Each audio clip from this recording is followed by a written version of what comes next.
They call it the news. It's meant to inform you. But do you ever really feel informed? Here, we look for the signal in all that static. I'm Caesar, and welcome to Strange Frequency.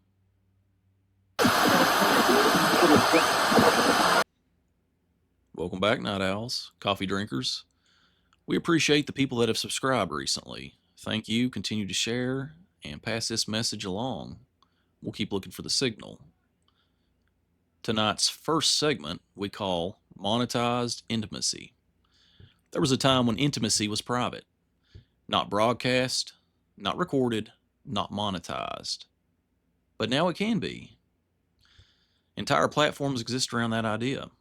Subscription access to attention, personalized messages, direct interaction, digital intimacy. One of the most visible examples is Onlyfans, a platform that allows creators to charge for content, communication, and other things. In theory, it's part of the creator economy. Independent, direct-to-consumer, no traditional middleman. For some creators, the earnings are substantial, millions in some cases. But that success only describes a very small amount. Like many online platforms, income follows a steep curve. A few creators earn enormous amounts, many earning far, far less. And the platform itself takes a percentage of every transaction. So there is still a middleman. You just don't have to talk to them. And that's the structure. But the real product isn't just content, it's attention. Subscribers aren't only paying for images or videos, they're paying for interaction. Messages, responses, the feeling of being acknowledged, the illusion of proximity. And that illusion can be powerful, especially in a culture experiencing widespread loneliness right now, something we've covered already this season. Now, here's where things get complicated. The system encourages engagement, constant engagement, as a matter of fact. Creators are expected to maintain communication with subscribers, not occasionally, not rarely, not when they want to, continuously. The platform rewards activity. More interaction, more perceived intimacy turns into more spending. And sometimes the line between performance and reality begins to blur. Subscribers may believe they're forming genuine relationships, but the interaction is still part of a commercial structure. It's still a transaction. Attention exchanged for money.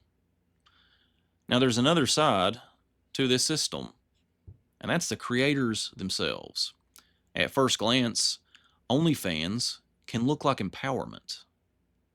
Control over income, control over content, no gatekeepers. But digital markets have a pattern. Competition escalates. When thousands of people are offering similar content, standing out becomes much harder. So the pressure increases. More content, more access, more intimacy. And sometimes more exposure. Over time, boundaries that existed at the beginning can begin to move. Not always because someone wants them to, but because the system rewards that escalation. Subscribers want novelty. Platforms reward engagement. Algorithms reward activity. And the creator sits in the middle, managing income, managing attention, navigating through thousands of strangers. That environment carries a psychological cost. Constant performance, constant parasocial interaction, constant visibility. In other words, the system doesn't just monetize attention. It can begin shaping the people inside of it. Now, it would be easy to turn this into a moral argument. Hell, many already have. Criticizing the creators or criticizing the subscribers. But that misses a larger pattern. Markets don't appear without demand. Loneliness existed first. Desire for validation existed first. Technology simply built the infrastructure around it. The system captures emotional needs, and converts them into revenue streams. And that pattern isn't unique just to OnlyFans. Social media platforms do it, streaming platforms do it, dating apps do it. Attention becomes currency. And once attention becomes currency, human experiences eventually become products. Once attention becomes currency, human experiences become products, including intimacy, which raises a difficult question. When intimacy becomes infrastructure for a platform, who actually carries that cost? Because the deeper issue isn't one platform, it's the direction of the culture. When attention becomes monetized, systems inevitably find ways to package human experience and sell it back to us in different forms, over and over. That's what we know. That's the signal tonight.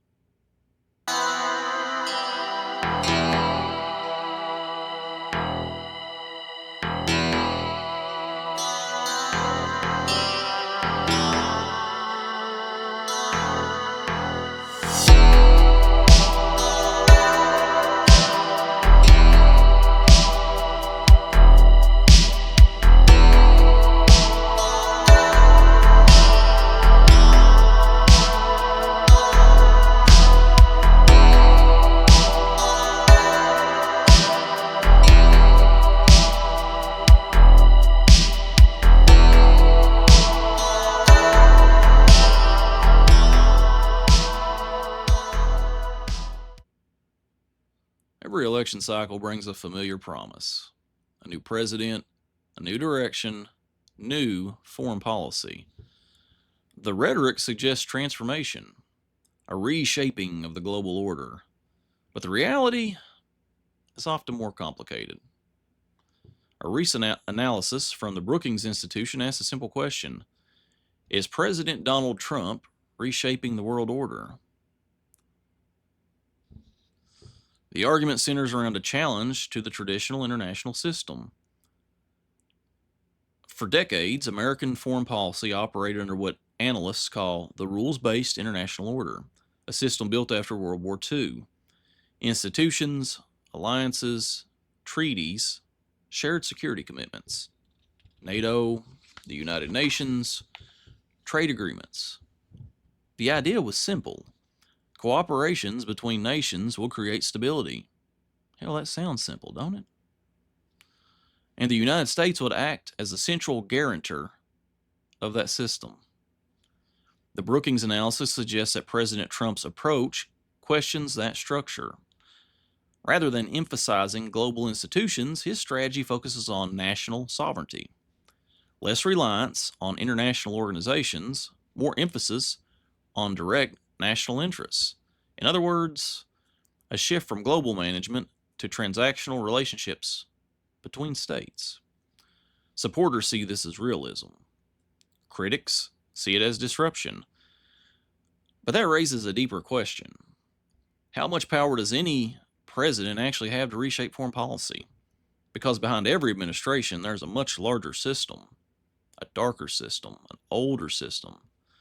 The State Department, intelligence communities, military command structure, the military-industrial complex, Congress, the long-standing alliances. In other words, what a lot of people now refer to this day and age, the deep state.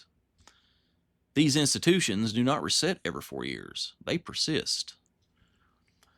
And they influence the boundaries within which any president operates. Foreign policy is not just a personality, it's infrastructure. Strategies evolve slowly, partly because global power relationships evolve slowly. China remains a strategic competitor. Russia remains a geopolitical rival. Trade routes, energy supply, military deterrence. These dynamics exist regardless of which party holds office. So when a new administration arrives, it inherits a system that's already well in motion. Some policies change, sure. The tone may change, the messaging may change. But the machinery, that slow, methodical machinery, continues operating, which leads to an uncomfortable observation. Presidents who are elected may shape foreign policy, but the institutions often shape presidents. The system absorbs disruption, it redirects pressure, and over time, the overall trajectory tends to stabilize. That doesn't mean change never happens. It means change happens more gradually than political narratives often suggest. And that's important to understand because political debate often frames foreign policy as dramatic turning points, new eras, historic pivots. But the deeper reality may be less dramatic. Foreign policy behaves more like a long river than a sudden storm.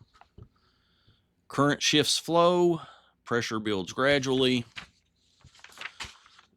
and large institutions guide the direction of that flow. So the real strategic question isn't whether one leader reshapes the world order, it's how much influence any individual leader can exert on a system designed for continuity. Because continuity is a feature of power systems, not a flaw necessarily. Stability allows nations to plan decades ahead. Military planning, alliance structures, economic strategy. These systems are built for endurance, and endurance limits volatility, which brings us to the larger signal tonight. In politics, change is often advertised, but in institutions, continuity is usually the default. That doesn't mean leaders are irrelevant. It means they operate inside frameworks that existed long before them and will likely exist long after they go. Understanding those frameworks, however, is often more useful than focusing on personalities alone. Because systems reveal patterns, and patterns reveal incentives. Incentives. And the incentives reveal how power actually moves. That's what we know.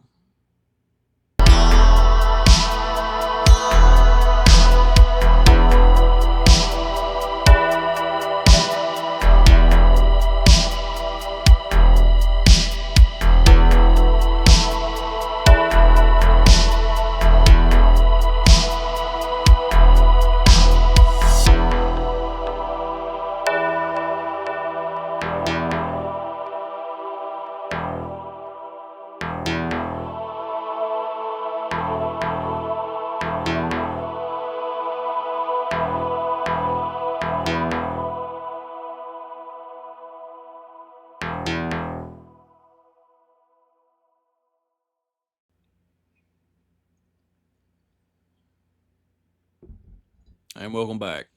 And before we get into this last segment, it is currently 04:56 in the morning. Strange Frequency is always filmed after midnight because I do find there is something between the hours of midnight to about 4 a.m. where you get filled with kind of a certain type of energy. And I have a question for the viewers and listeners.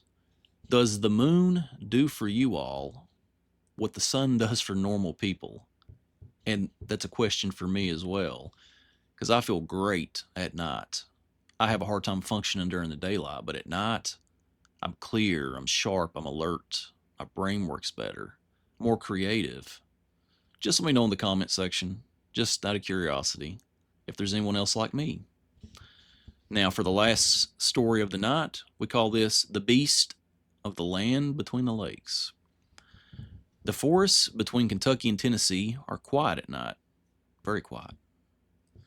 The region is known as the Land Between the Lakes, a massive stretch of woodland, campgrounds, trails, backcountry roads, and if you've never experienced it, it's something to see. And for more than 50 years, stories. Stories about something moving through those woods. Locals sometimes call it the Beast of LBL. Others use a different name, Dogman. Descriptions tend to follow a similar pattern. A large creature, 7 feet tall or more. Broad shoulders, long arms, covered in dark fur. A wolf-like head and eyes, reflective and bright. Intelligent, and often red in color. Witnesses often report hearing it before they ever see anything. Strange howls. Long, unnatural screams. Sounds that don't quite match any animal people recognize. And now, of course, let's slow down. The woods are full of strange noises: coyotes, owls, foxes. If you've ever heard a bobcat scream at night, you'd about shit yourself. They sound like someone being murdered. It's really something to hear. And the human brain has a habit of filling in gaps when it hears something unfamiliar, of something more ominous, maybe.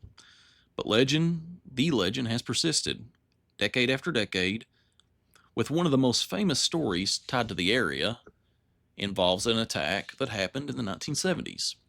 A family reportedly camping in a remote area of the park. The story claims something attacked their trailer, a large animal, something very violent. The details vary depending on who tells the story, and more importantly, there's no confirmed evidence that the event actually happened. No official reports, no documented investigation, just a story that refuses to disappear. And that's where folklore becomes interesting. Because legends don't survive this long without a reason. They adapt, they evolve.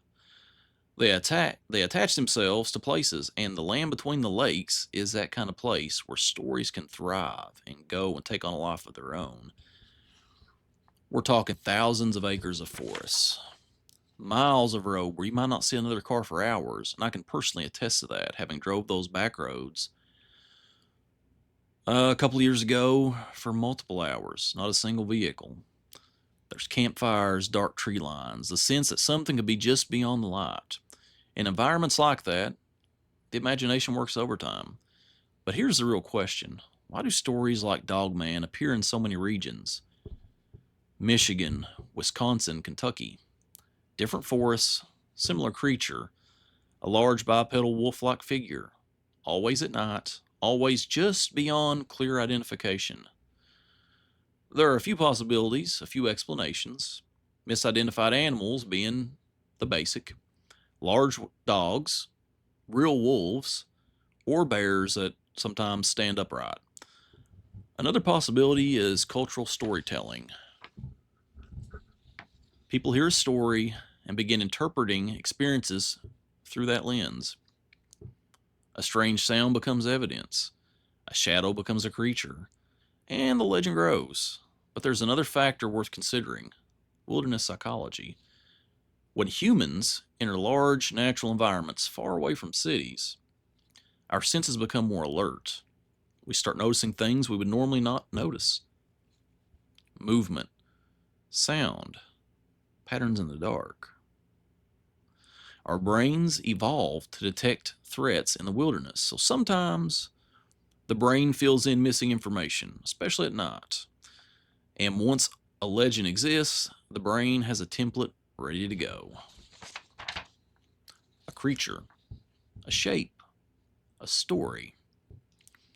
But here's the thing about folklore: it doesn't require proof to survive. It only requires repetition and emotion. Good stories travel, especially one tied to a specific place, which is why the beast of the land between the lakes still appears in conversations today. Not because we have definitive evidence, but because the story continues to circulate. Campers, hunters, late night internet forums, and every once in a while, a new sighting, a new noise in the trees, a new story. And that's really what folklore is: a conversation between imagination and environment, between human curiosity and the unknown. Which means the real mystery may not be whether Dogman exists, but why humans continue to create and preserve stories like this, especially in places where the woods still feel large enough to hide something. And that's what we know. And that concludes this episode. And again, if the moonlight affects you differently, put it in the comments. Let me know what it does for you. And that concludes tonight's broadcast. As always, links to the articles used will be in the description below. And if you have anything strange or unexplained, put it in the comments. Please like and subscribe and share this with your friends. Until next time, we'll keep listening for the signal.